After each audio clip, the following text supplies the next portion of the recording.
நடிகை கீர்த்தி சுரேஷ் மற்றும் அவங்களோட ஹஸ்பண்ட் ஆண்டனி தட்டில் 2 பேரும் ரீசெண்டாக ஒரு க்யூட்டான ஃபோட்டோ ஷூட் மேக் பண்ணியிருந்தாங்க. அந்த அழகான வீடியோஸ் தான் மூமெண்ட்ஸ் தான் பார்த்துட்ருக்கீங்க. அவங்க வந்து பார்த்திங்கன்னா நேட்டிவ் வந்து கேரளா, நம்ம எல்லாருக்குமே தெரியும்.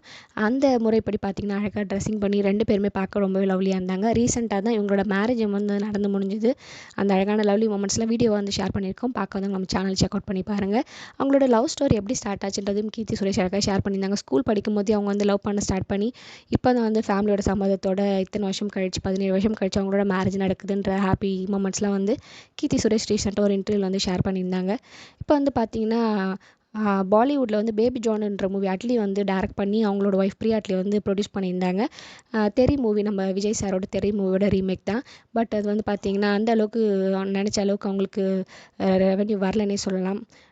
இருந்தாலும் கீர்த்தி சுரேஷோட ஆக்டிங் அந்த படத்தில் நிறையவே பேசப்பட்டுச்சுன்னு சொல்லலாம். கீர்த்தி சுரேஷ் உங்களுக்கு ரொம்ப பிடிக்குமா? அவங்களோட ஆக்டிங் உங்களுக்கு ரொம்ப பிடிக்குமா? எந்த மூவி உங்களுக்கு இப்பயும் அவங்க நடிச்சதில் ரொம்ப மோஸ்ட் ஃபேவரட் சொல்லுங்கள். எனக்கு வந்து அவங்களோட மூவியான மகாநதி ரொம்பவே பிடிக்கும். ரொம்ப சூப்பரான ஆக்டிங் பர்ஃபார்மன்ஸ் கொடுத்துருந்தாங்க. அதில் நிறைய அவார்ட்ஸும் வாங்கியிருந்தாங்க.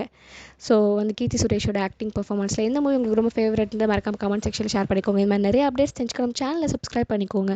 For more exclusive updates and videos please subscribe our channel.